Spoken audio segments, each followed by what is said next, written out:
Hey everyone, welcome back. This is the Strategy Professor, and this is going to be episode 7 in our Total War Warhammer Legendary Orc campaign. So, last time, if you remember, we basically, at the very end of the episode, we made a peace treaty with Valaya Sorrow, who are the Red Fangs. They made us an intriguing offer. They paid us 1,000 gold, and we've decided that we're gonna try to keep peace with these guys for maybe the next 10 turns or so, and instead we're going to relocate our Waagh.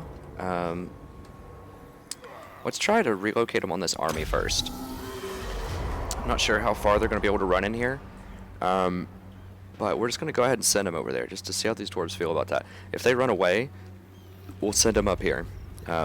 It's really important to keep in mind with the Waagh, don't ever send them to go take a walled city, so like a capital or a smaller city that has the upgraded fortifications to create a wall. The reason for that is they will start sieging that, and they will wait the entire siege countdown.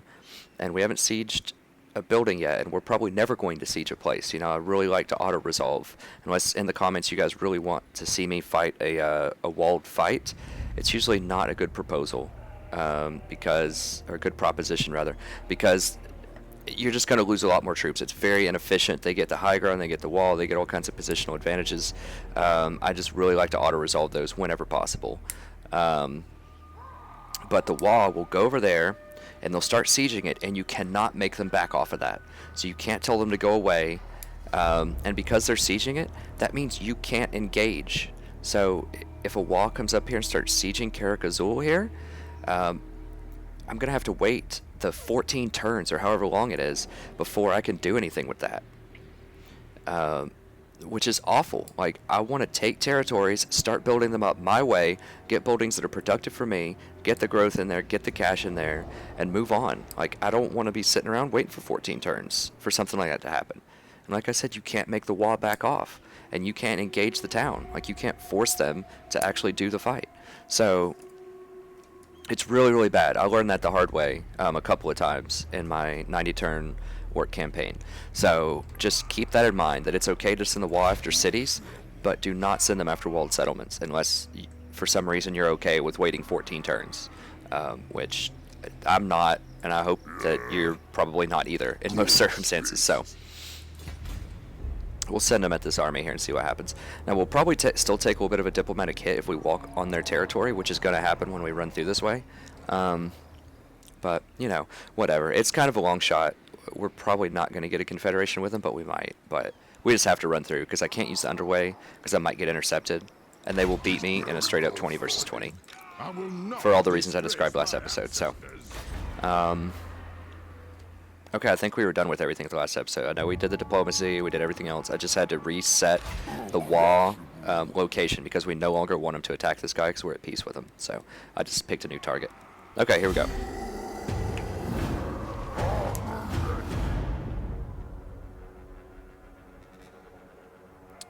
He might have actually just moved into support range if I attack. I'm not sure. Okay, now this guy's creeping.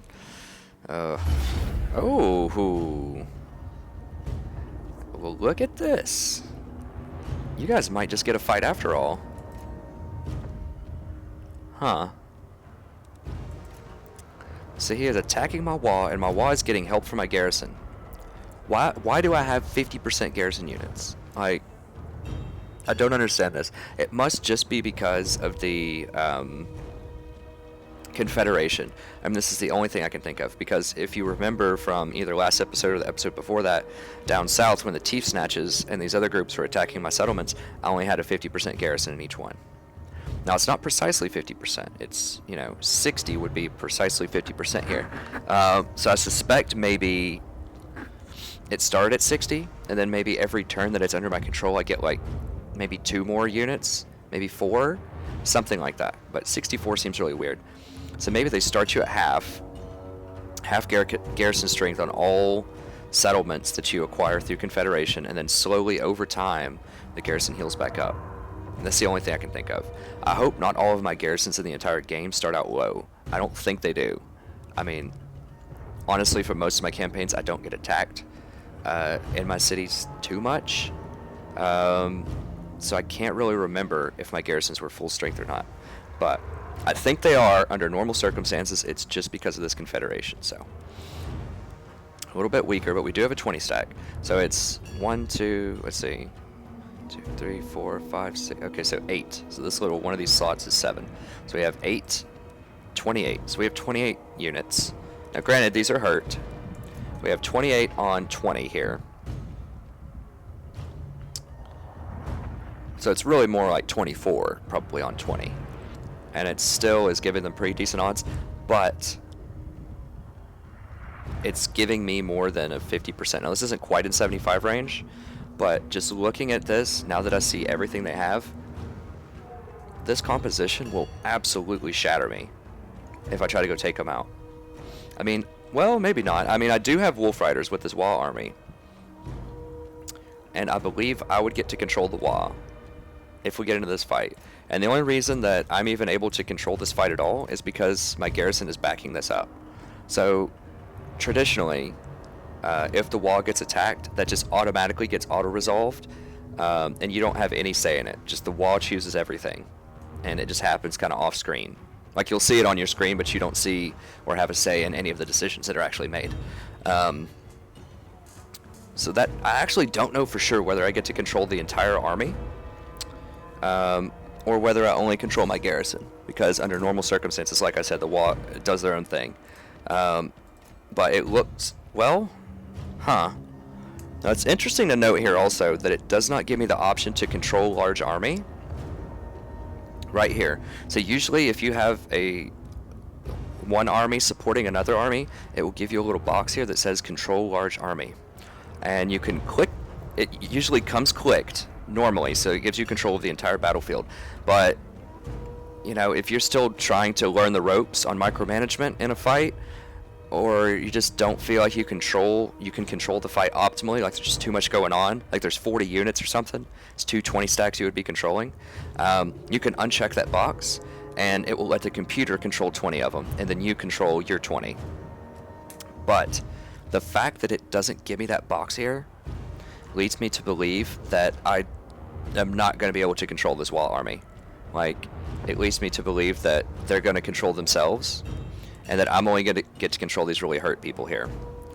So this changes the calculus quite a bit. I was considering, you know, somewhere in the back of my mind, maybe fighting this manually, because, I mean, we do have Wolf Riders, so those aren't as good as Spider Riders, but this does mean that I can run and tie up these Grudge Throwers in the back, because they have 6 Grudge Throwers. This is a huge investment in their army, and if we don't deal with these, they're just going to deal massive, massive damage.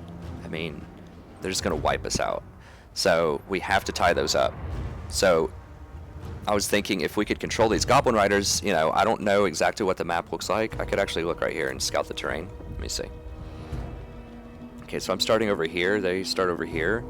What I'm looking for here is forests. So I'm looking for these green dots, because these guys usually have Vanguard deployment, you can see here, which means I can put them outside of my yellow box, anywhere on the map that's not in the red box. So if there was like some woods over here or something, I could deploy them right here, and then run out of the woods when their army comes over here to fight mine.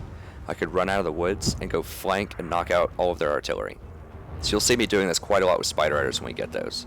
But it doesn't look like there's good tree coverage in kind of this no man's land here. So the only trees would be back here, and this is, you know, I can still do it, but that means I'm going to be, you know, they're going to get off a lot of rounds before I am able to get over there. Even though these guys are really fast, you know, they don't magically teleport over there, so these guys are still going to be able to fire off a lot of rounds. But just overall, even with that, even if there was good forest coverage, and even if I could control this, the same problems still apply that I described in the last episode. Like, these guys are just going to shatter me, I think, because these guys are so strong on the line, even though they don't have the bonuses that I give them in my Dwarven campaign. Because he puts most of his points in character skills. We can see that right here. So he's a good duelist, but the rest of his army is going to be suboptimal. What they're going to do is they're going to hold me on the line with these guys. So they're just going to come up and engage all my orcs, and they're going to hold me in place, and then they're just going to gun me down. With all these crossbowmen, these guys can shoot over their own guys. and these catapults, which are also just going to be just bombarding me the entire time. Now, yes, they might take a little bit of friendly fire if they fire into their own dwarves, but remember, these dwarves also have 80 armor, so, and these guys only have 30. So if they're just firing their shots just into huge crowds, this actually benefits them because they have much higher armor. They also have legendary stats, which, once again, we don't know exactly what those are, but we know that it makes them a lot stronger. So they're probably perfectly fine just firing into their own troops in these huge melee scrums. And even without the legendary stats, they would still win that exchange because they just have so much more armor. So this is just not lining up. And these guys, I mean, are just absolutely worthless. I mean, usually they're worthless, but against dwarves they're particularly worthless because they have almost no armor-piercing damage. So these things, same deal, almost completely worthless. These cannot trade shots either with the quarrelers because these guys have a shield, and they also have much higher armor, and they do much better damage with better piercing.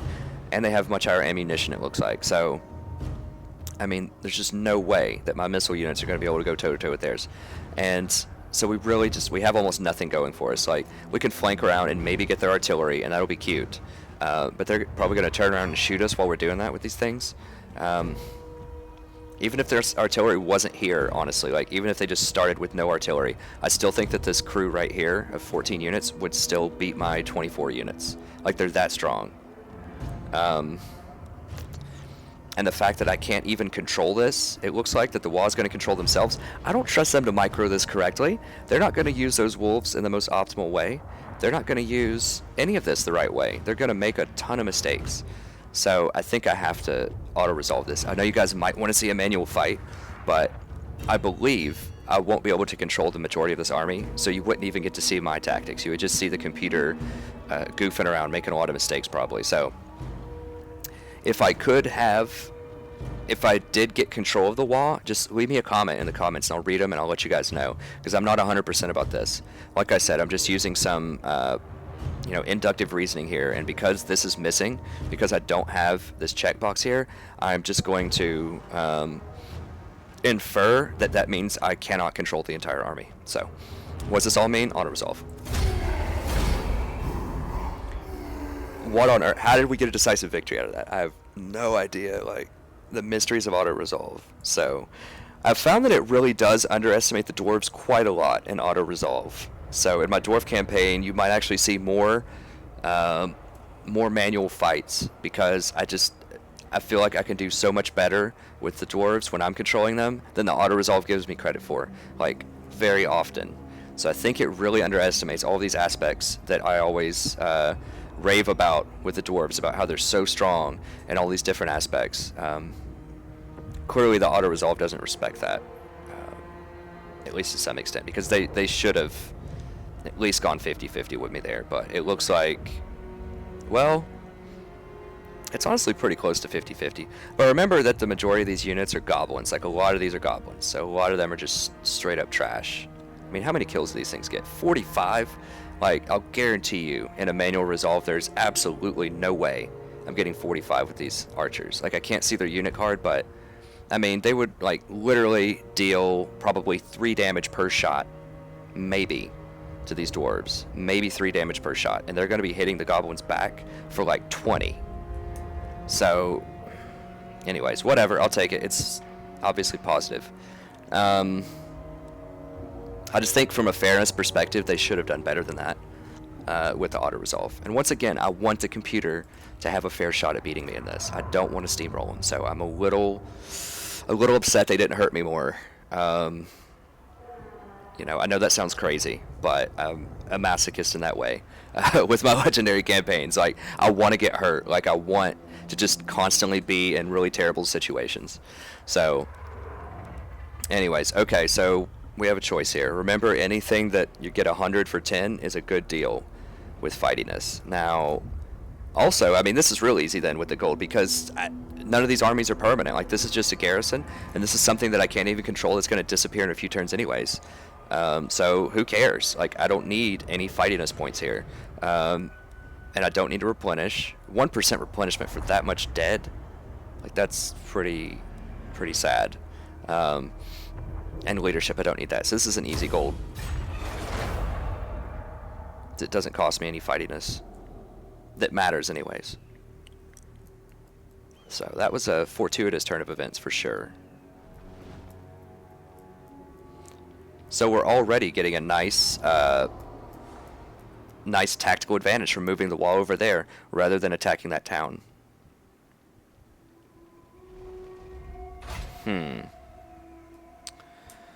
A strategic overview can be useful in such uncertain times. Way ahead of you, man. Okay, so Black Venom's dead. So those people that I just bought a war from and got, you know, 300 gold or whatever it was from the Border Princes, that faction's already dead. So that was easy money. Okay, we have a rebellion up here in a turn. And we have a rebellion at 8 peaks in a turn. So now they're really hurt. So this means that I probably can take them. Are these guys still in? Let me see if this wall is in. They're not in reinforcement range. I don't. Are they?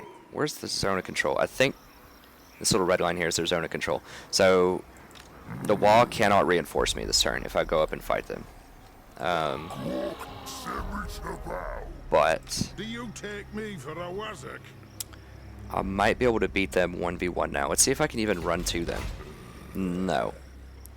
So, you know, I'm doing as much movement as I can possibly get in the game, and I'm still a little bit short here. So once again, this is why Root Marcher and other such talents are invaluable here. But I still can't get over there. Okay, so change of plans. Now that the wall was able to take all of this out,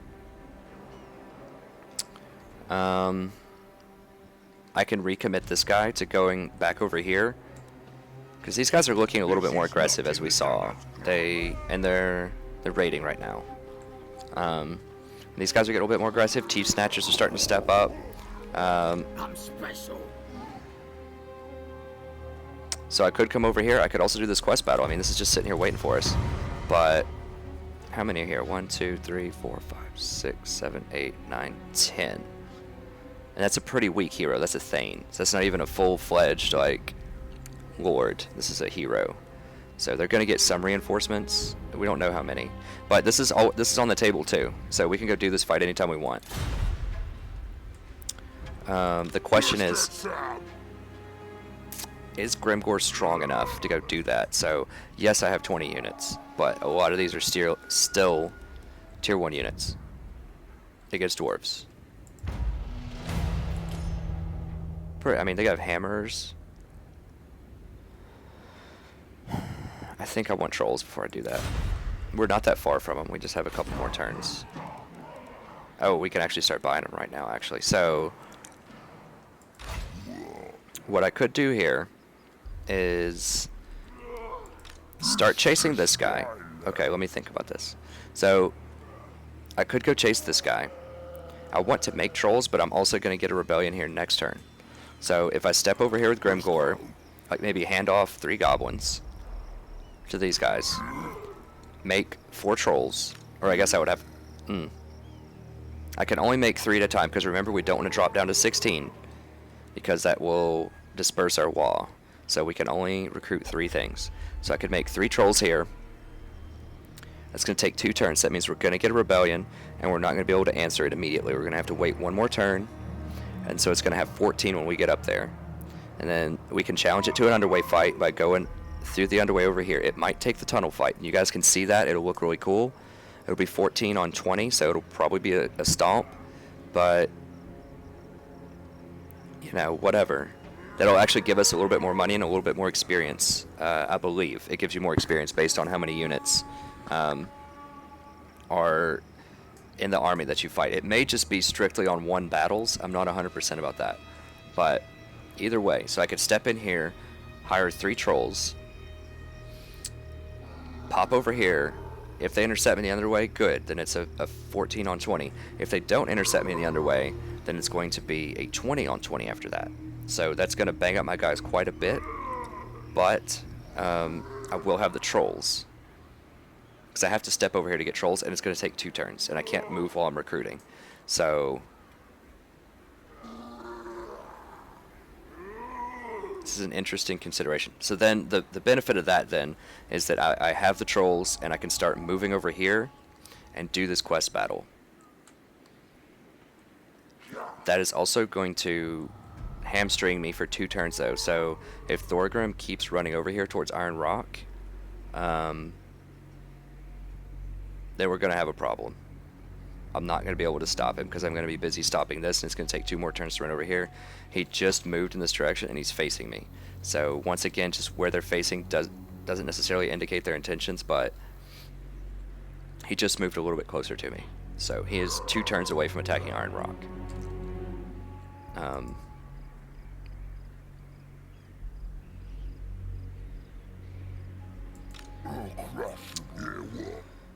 Maybe I don't know. It's tough to say. I'm wondering if I should have raided last turn just to go ahead and get that fight a little bit earlier. But I think I was hiring a couple units here.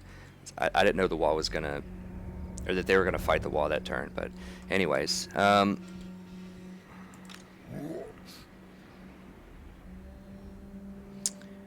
with these guys, I could use these guys to come back over here and reinforce and just kind of forget these dwarves for a second. They're almost certainly gonna run during their turn, so. No, I will They're not going to run share away. my plan. They'll probably run to Karak Azul, and there's no way that I can siege that, because Karak Azul, not yet. Karak Azul is going to have 8 things, 8 units, huge walls, and now they're going to get 10 more. So they're going to have 18 units with huge walls, and so I'm going to need 2 pretty big armies to take that out.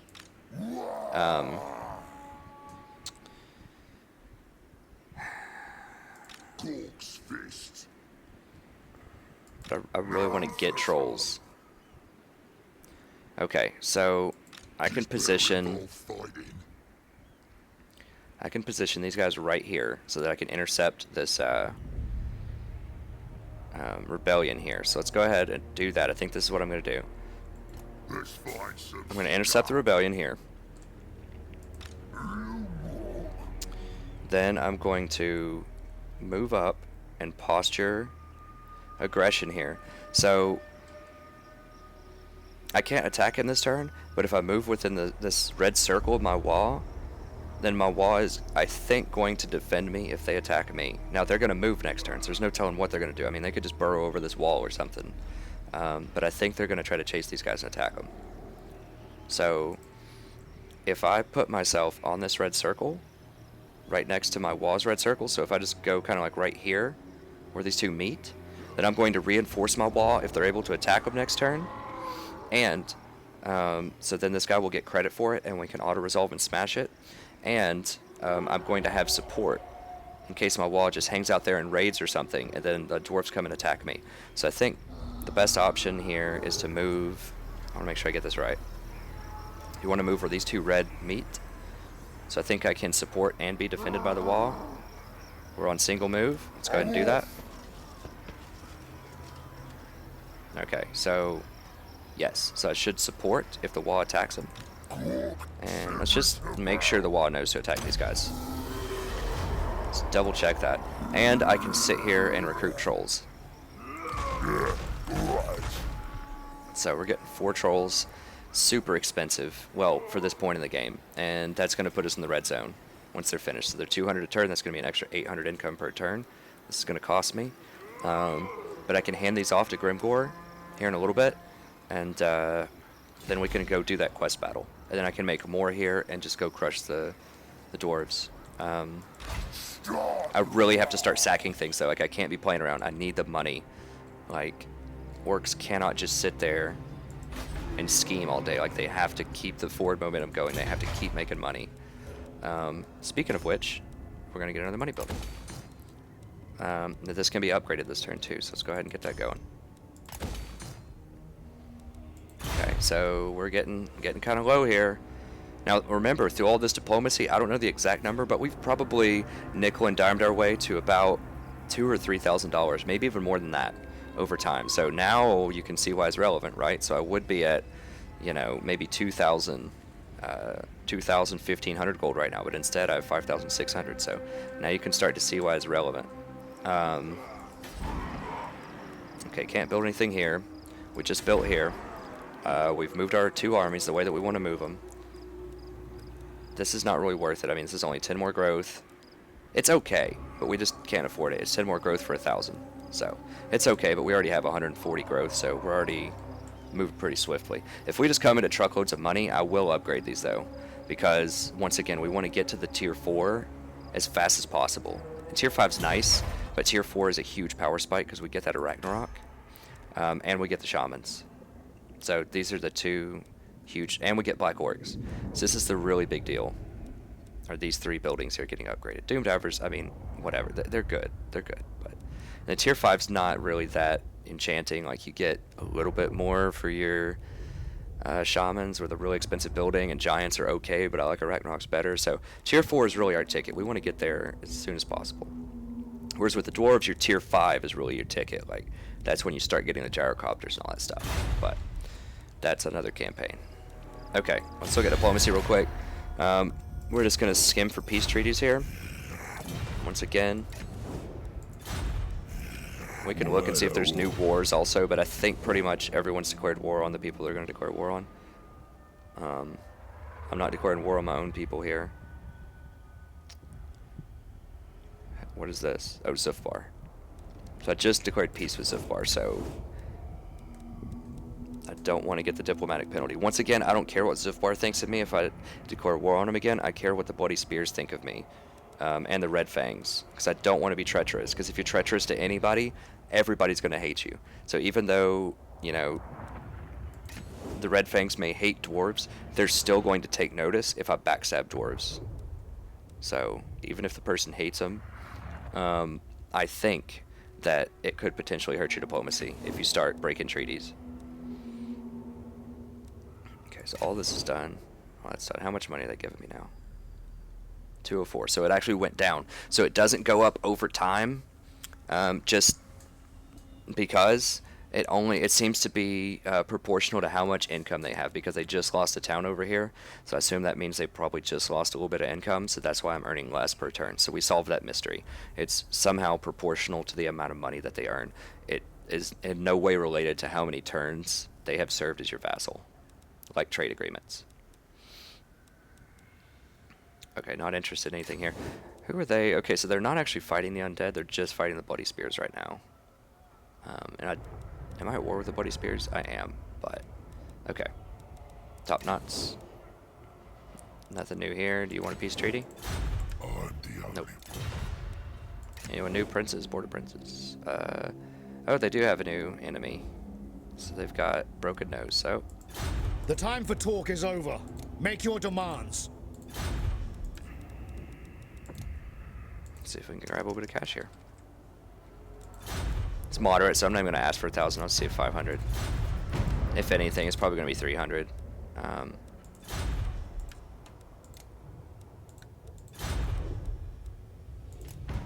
Okay, so they don't even want 300. So either those people aren't a big deal, or just they're really broke. I don't know, but we're not getting any cash there. Okay, I believe that's it for this turn. Let me just make sure and check my trusty tab here. So no movement. Okay, that's the wall. And towns. Got everything going. Got everything going. Okay, we're good. So especially once I start getting more and more provinces, you need to use that town. Oh! Did you guys see that? I'll explain what happened there after this. That was pretty sweet, actually. Yeah, he's running for it. That's about what I thought. You better run, you stunty.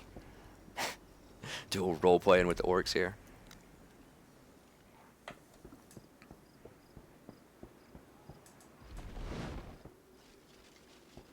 Oh, jeez. Okay, well, it's a good thing I started moving back, huh? Okay. Your new workshop opens the possibility of conducting research into better methods of war. Put your most devious goblin minds to good use, my lord. This guy, I can't handle it. This guy is so epic all the time. Like, he just makes everything sound so dramatic. Like, I just wanted him to follow me around every day and just, like, narrate my life in that voice. Like, I really have to figure out who the voice actor for this is. Like, I want to get like a ringtone or something. If he has a ringtone out, that's amazing. I love this guy. Everything just sounds so like so important. Okay, so we were able to finish research, and they're actually giving us little quests. I don't remember this happening before. But better stickers. So once we finish that, we'll get 2,000. Okay. So nothing really that eventful, just rebellions. So what I was talking about before was a rebellion actually popped up here because we went over 100. And my Waagh actually ran over there and killed it immediately and then ran back. So, did I get cash off of that? I'm not really sure. Battle of the Waagh of 8 weeks. So this is where they killed the rebels. But I don't know if I got money off of that. Maybe I don't get money. What? Allies have lost a common enemy. What is this? I have to investigate this. Now they'll see. Okay, first let's just look at tech. So, beta stickers is what it wants me to get. So it's going to give me 2,000 gold if I actually get this.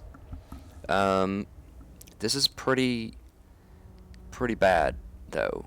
I mean, 2,000 gold is obviously really good. But remember, my goal for this entire thing is to be right here by the time I hit level 4.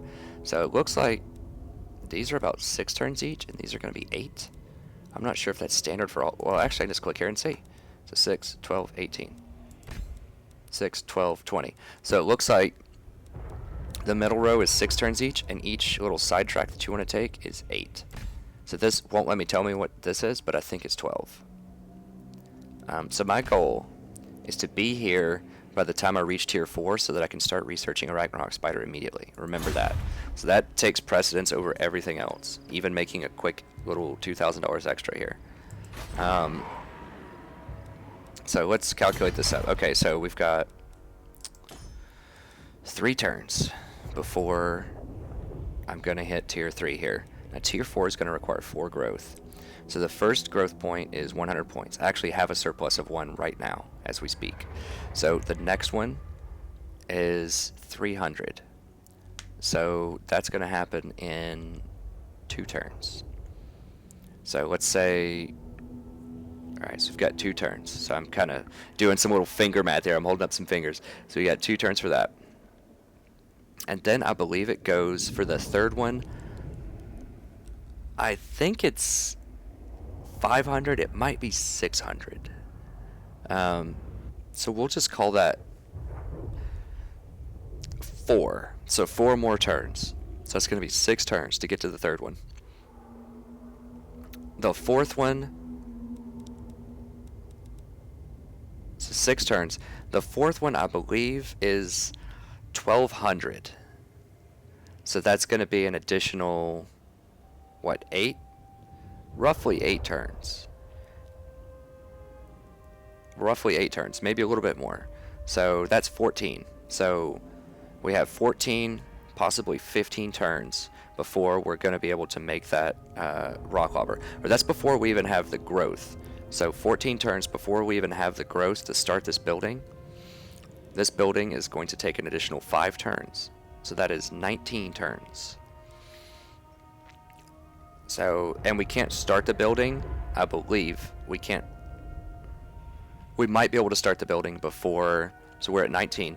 We might be able to start the building before we actually try to build this.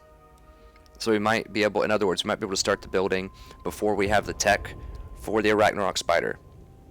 But it won't let us make the spider with the building until after it's finished. I'm not sure how that works. I'm not sure if you can even build this building before the tech. So we have 19 to 23 turns before we can try to build an Ragnarok spider.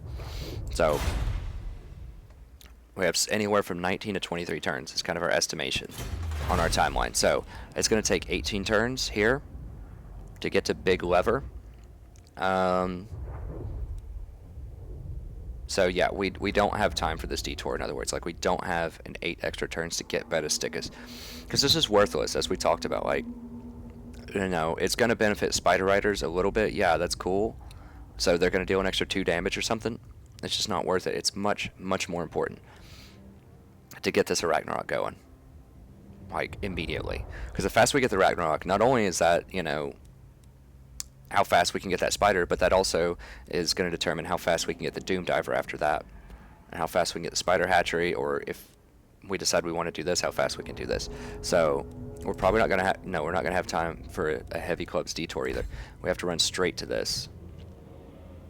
And if we do have a couple extra turns, I'm going to put it in heavy clubs instead of better stickers. So 2,000 gold sounds tempting. You can see the little gear here to see which one you're working on. So 2,000 once again sounds tempting, particularly because I'm so broke right now. Like, I really could use that money, but I'm really posturing to get that Ragnarok spider as soon as possible, though. It really is that powerful. Okay. So that means we could theoretically have an Ragnarok around turn 30. That's great. Like, that's really good. I think I didn't get an Ragnarok in my other Orc campaign. Now, I messed up the text. I didn't understand quite how that worked and all that kind of stuff. So but I don't think I started getting those until like turn 70 or 75. And they were good. Like, as soon as I got them, it was a big deal. So getting them on turn 30, that's taking it to another level. Okay. Speaking of taking it to another level, I mean, if I upgrade these, I get 10 more. So over the course of 19 turns, that would be 20 more. Every 5 is 100. Growth knocked off.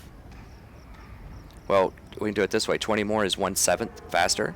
So 1/7 of 19 to 23 is, you know, 2 or 3 turns. So I could even shave off 2 or 3 turns if I upgraded this soon enough. But it'd be 2,000 bucks. You know, I do like rushing up there as fast as I can, need for speed, but we're just really strapped for cash, so we can't afford to go that hardcore with it, I don't think. We can upgrade this, so we need to do that. Okay, good. We have a fight, so at least we're going to get a payday here. Let's just go ahead and take care of business here. Alright, where's auto-resolve? We're not forgetting banners this time, because we're not going to be noobs. Let's put them on these guys. Yeah, I think they're the best ones.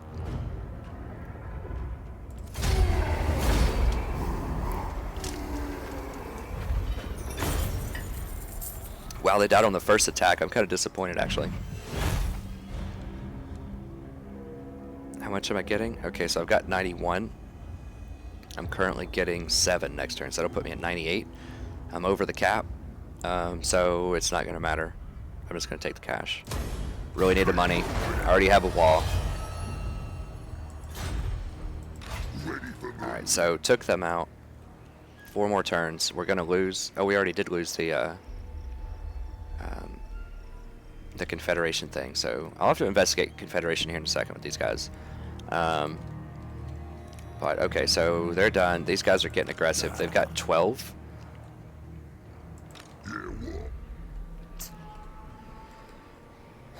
I could also posture to try to take... Okay, so my options here is... I could come over here. This guy ran away, so I'm not scared of him as much anymore. This guy's clearly coming at me, though, so I think I have to mark that. I have to respect that, so... This dwarf's going on a rampage down here, probably.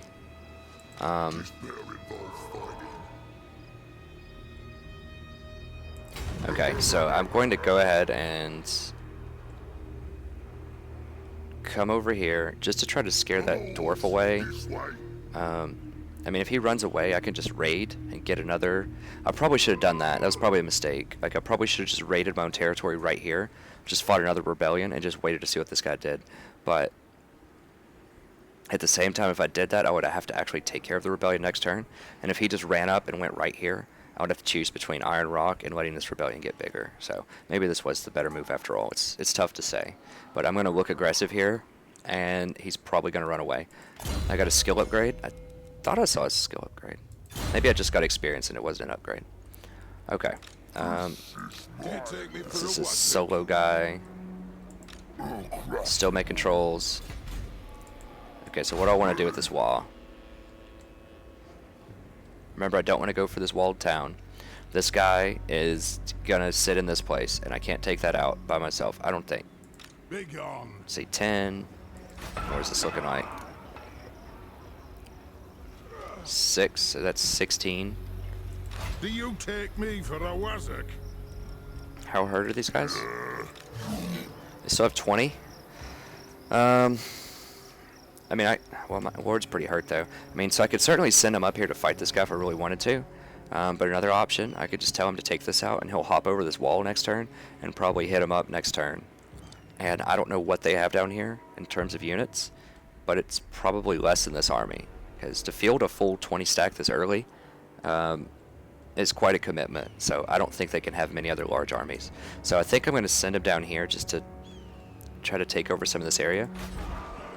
This is actually part of the Karak province too. So the Karak province are these 4 things.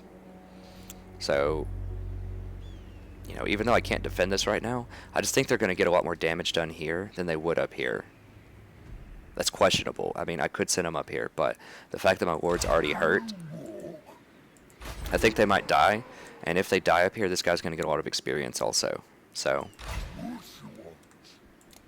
think we're just going to get him to go right there. And I'm not at, if this guy doubles back and wants to fight me, 1v1 here, you know, it's not great, but I think we can handle it. You know, it would be 11 on 10, and he's pretty hurt. So I think we might actually be able to win that. Okay, so that's that. Have Tinker, we have Trolls, we're recruiting. Can't recruit with this guy. Got our buildings going on over here. We don't want to upgrade this yet, once again. Got our techs going. Okay, let's just look at diplomacy real quick. What are you good swans? Okay, so Confederation is now on the table again. So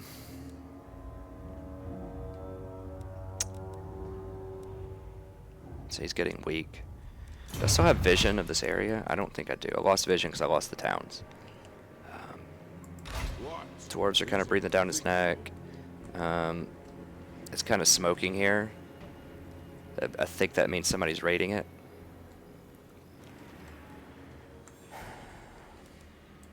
They're pretty low on the ranking. I mean, they're ranked 48, so I think they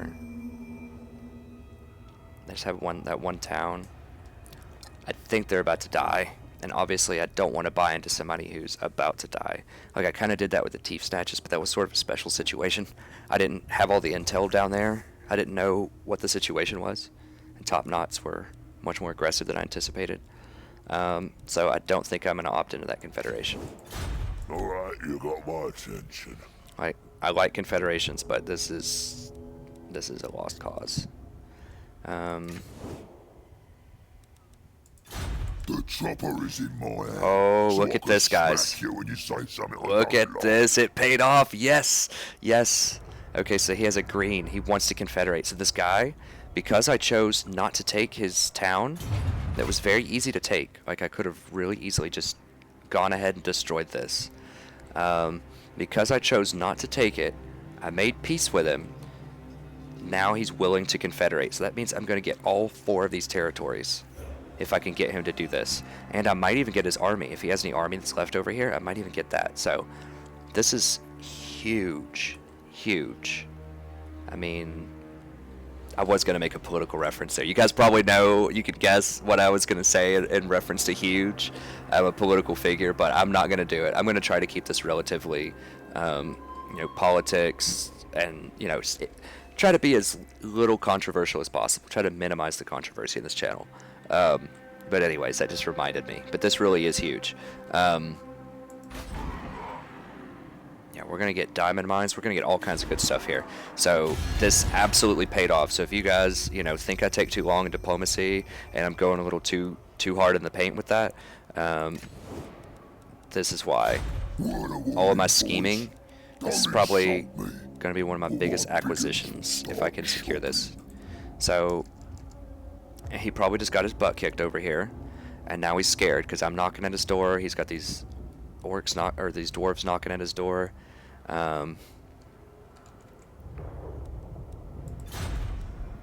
Moderate, so, and we might actually get cash out of this too, because it was so high, it was green, it wasn't just yellow. I just want to check and see, like, when's it going to go to low? Okay, so that's low. So he might give us like 2,000. Once again, doesn't hurt to ask. Just see. Okay.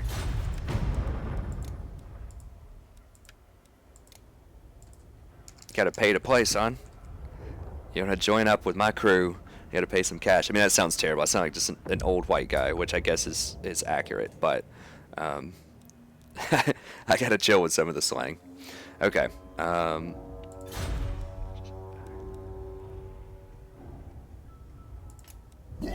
Nice. So not only did we able to confederate with him, he gave us $1,500 to do it. So excellent, excellent, excellent. Now once again, everyone's gonna be mad because they didn't get to go to the party. But look at this territory. This is what I own now. I mean, this is turn 10, like 12. Sorry.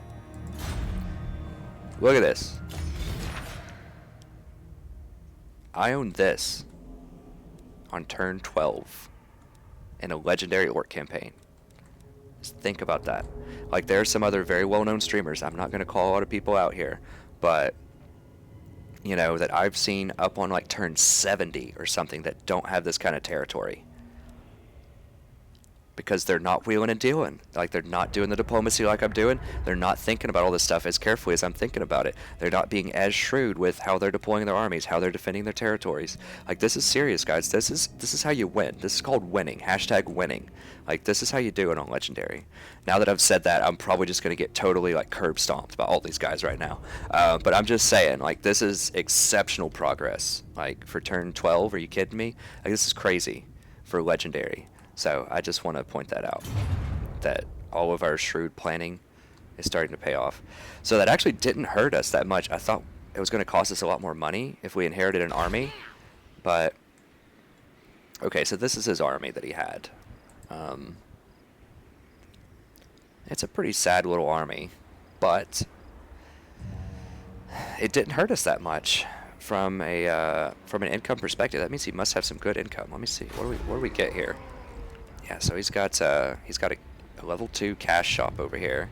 He's got a level 3. He's already got the wolf building, so we can upgrade this to spiders if we want. And this is this province right here. So he doesn't have the Cave of Shinies. This is 600 gold a turn for 1,000. So this is huge. This is so much money. God, this is so much better than the dwarves getting those stupid sacks of gems for this. Like, the dwarves get like 300 income and like a sack of gems, which is almost worthless because you can't trade that much. Like, the orcs get so much better with their economy buildings. Like, you know, at the beginning, that's such a misnomer because it says that they just have trash income and that their income buildings suck. This is so much better than the dwarf income buildings because it's just straight flat gold. Anyways, so it's obviously this. I was just raving about it. That's so much extra money. Question is, what else do we get? So we need to capture this territory now, and we need to capture Misty Mountain. Alright, so what else did we get? Let's see, so we got more in this territory. Okay, so we got Vallea's Sorrow here, and we have this fort. Okay, so right away we can go ahead and sell this for cash also because we have a level 3 over here. We don't need overlapping buildings, so I think that's the play. Yeah, that's the play. We do need a lot of growth. What could I sell this for? I could sell this for 600, so if we need some more cash, which we kind of do, I could downgrade this. So 600 for 10 growth. Although I would like to grow this a little bit also, honestly.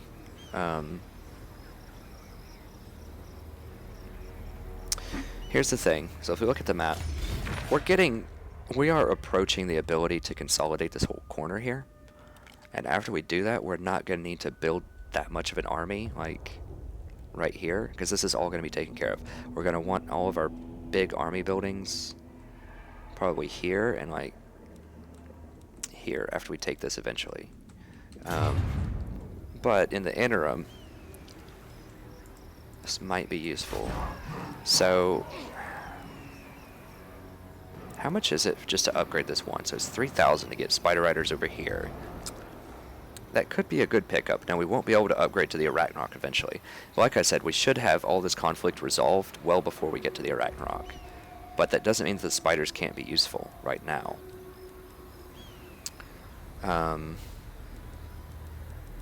So it's 3,000, and the Goblin Spider Riders, I don't remember how much they cost to employ, but it's not that much, I don't think. Oh, and I never pointed this out before, I don't think, but they're only 113 upkeep. Like, that's barely more than your level 1 orc for how much utility those guys have. So, now this province actually is kind of okay as a military base because we're going to have to use this to stage our attacks against the Savage Orcs down here. And this is actually a good backup area for when all that chaos comes crashing on the shore. If they do manage to start taking and burning all this stuff, this is going to be our next line of defense, is this kind of region here. So it's actually not the worst thing in the world to develop this up a little bit. So I might go ahead and get the spider building here, just because that scenario might come to fruition. I'll think about it. I mean, I don't need it right now. What do we have here? This guy. So I can't move with him because he's already moved. So I can't move. I can't recruit. So it looks like what I want to do now is have this guy come up here and maybe deal with these guys with the wall, maybe? I don't know. Okay, so I can have this guy come up here. I can have the wall move up here. Then I can move up here. And then I can come up here and have my wall move up and attack, like support attack. And we can corner this army and take them out. I think that's what I'm going to do. Now that I have more visibility on what's going on, now that I have all these properties, I can take this guy, stick him right here, recruit next turn, and then I can pop over this wall, take out this town, maybe take out this town, just go on a rampage down here, and then I can have these two guys tag team and go on a rampage up here. So I think that's what we're going to do to cover the maximum amount of ground. So, still waiting on trolls, one more turn. So I'm going to go ahead and reallocate those guys. Can't make anything here. I'm not really sure what to do with this place yet, so when you're not sure, just go for the cash. Now we will eventually get these obedience buildings. Once we get to the point where we're moving our military away from these provinces, once all of this is secure, we're probably going to get 3 of these, so 1 in each town, and then we're going to have a money building, and that's probably all we're going to have. So we're just going to have just straight up money and obedience in these places, most likely, and then we'll just sell everything else when there's no longer a need for a fight. Now the question is, do I want these spider riders?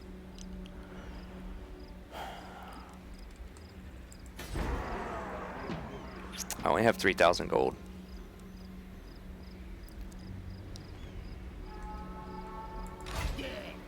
I already, with this army, I already have some wolf riders. I can recruit wolf riders. They're not quite as good as spider riders, but I don't suspect these guys have a huge army right now. They might. If they do, then I can just build the wolf thing. It only takes a few turns. But in the interim, I think I'm just gonna not develop it. Just see if I can get away with that. Just see if I can just have a couple of wolves and just have like a skeleton crew here and just take over some undefended territory. But if we see a huge army just pop up somewhere, we'll definitely upgrade some of this stuff. I mean, is this worth upgrading? That's 4,000. This is only 3,000.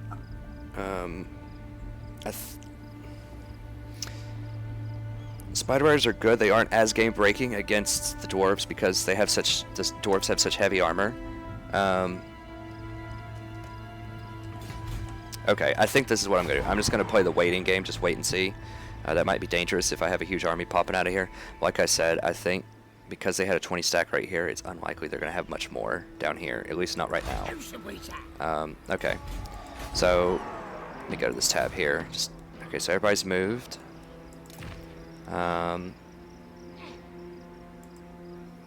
That's passed. We're doing everything we want to do there. We're doing everything we want to do there. Yes, we're waiting on the spiders. And we're waiting over here.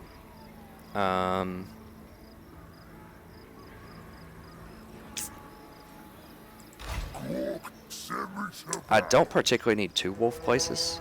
That's also a consideration. And this territory right here, where's... Okay, so this just extends down here.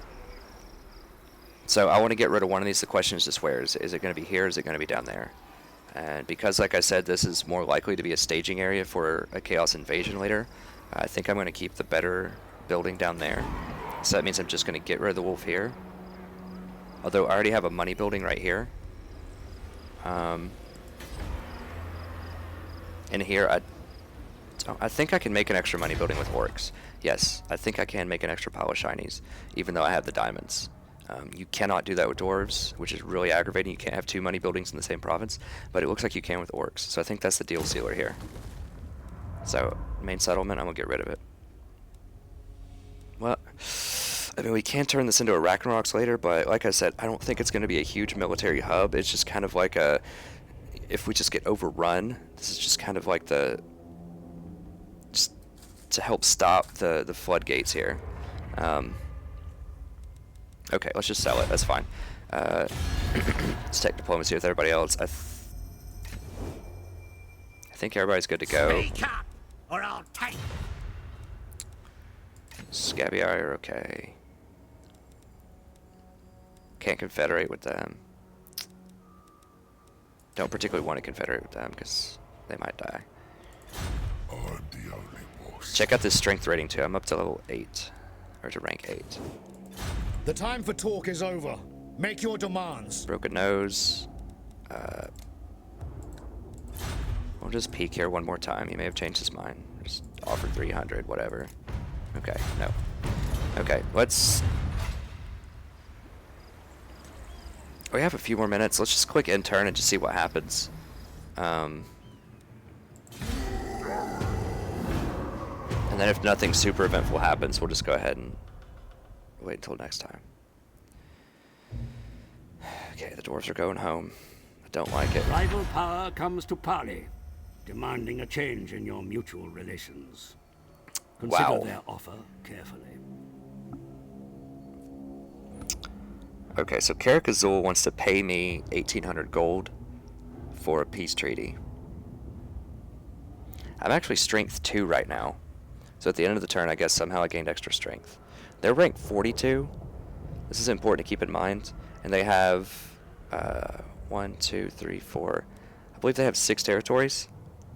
So the fact that they have 6 territories and they're only ranked 42 signals to me that they really can't have much of an army. Like, I don't think they have much outside of this, 10 stack of army here. Now, they could potentially raise more of an army, but the thing is, if I befriend them, I'm really far out of position from being productive with my units. So, you know, I'm way off sides. Also, these guys could backstab me later. Because now I have so much territory in here, they could show up anywhere. So let's say that I friend these guys, right? I just make a peace treaty, and then I relocate all of my resources over here, and I start fighting all these guys and pushing forward. These guys can actually, at any time they want, just backstab me and just start attacking me here. Then all my guys are offsides over here, and I have to run all the way over here, and by that time they're gonna, like, you know, have 3 or 4 villages pillaged and burning, and then I'm gonna get all of these public order problems. It's just a really bad chain reaction when you get backstabbed. So I don't think I want this peace treaty. Like, 1,800 gold sounds delightful. I would love 1,800 gold, but I don't have. I have too many resources invested in this area, and by resources I mean like human resources or orc resources. Like, I have too many armies over here. I have my troll army just finished, and then I have this new goblin army that I got down here, and then I have my Waagh army. So I have 3 armies over here. The only thing I have over here is just Grimgore. So all these guys are going to be wasting their time. It's going to be wasting thousands of gold worth of units just sitting around doing nothing. And I really can't waste that kind of productivity. Like, I'm gonna have to take him out. So I'm gonna reject this, and it could potentially be really bad. So he could just show up with another army and just start attacking me.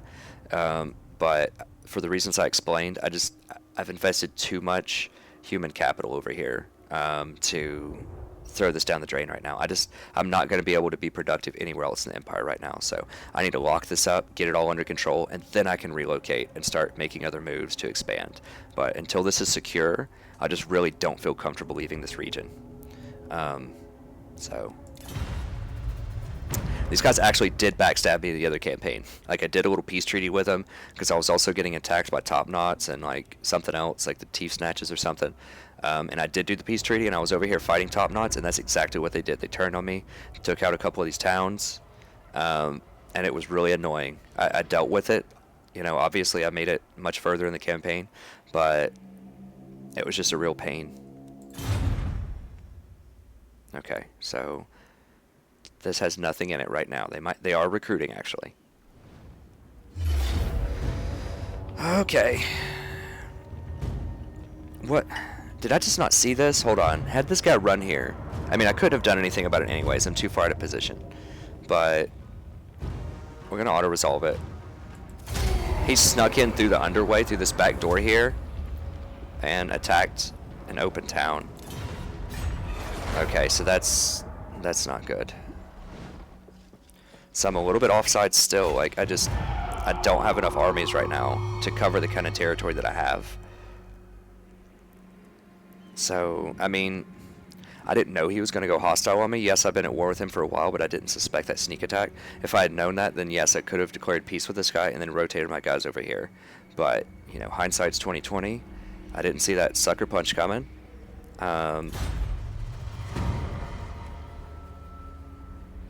Okay, do I want to sacrifice leadership for obedience?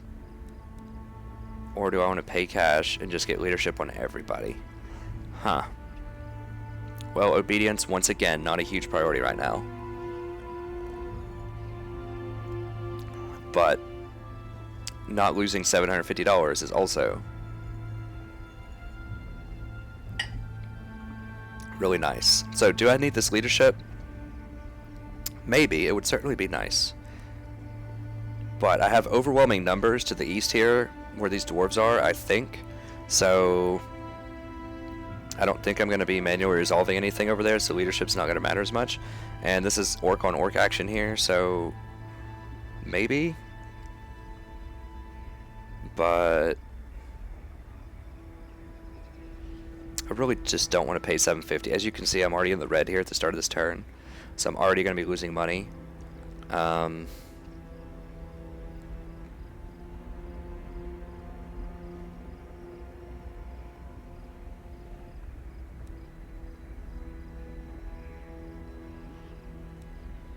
So not only do I not get the bonus, but I also lose 5 leadership, though, for 3 turns.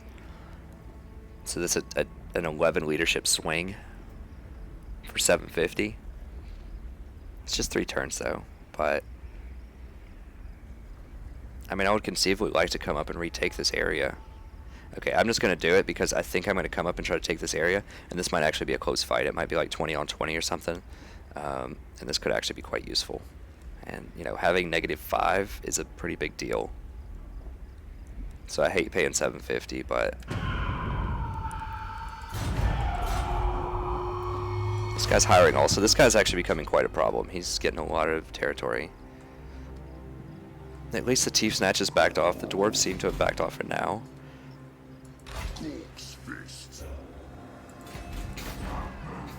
So what did they get? I think they... I don't remember precisely which buildings they got over here. I think it was just a money building and something else that was relatively low consequences. It might have been a tier 2 money building. In that case, that would be pretty annoying, but yeah, they have 15. I can't see what kind of units they have, but they have 15 there. Do they get their garrison immediately? They probably do. Of course they do. I don't, but they do. 2, 3, 4, 5. Alright, so we're a little bit over, so I'm going to go ahead and wrap it up, but things are definitely heating up here. We just got all of this territory. and we're looking pretty good for taking over a lot of this stuff. But we're starting to get a little more pushback from people in this province, so most likely I have choices. I have choices for sure, and I'm going to think it over, and we'll start our next episode there. So we're probably going to get aggressive with the dwarves, try to clean this up, but at the same time, we've got to stop the bleeding up here. So we'll see if we can figure out a way, a solution to this problem. So, okay. Thank you very much. As always, I really appreciate your views. I love broadcasting to you guys, so I hope that you're learning a lot out of these episodes. I hope that you are also enjoying some entertainment out of it. So, thank you very much, and have a wonderful evening. I'll see you next time.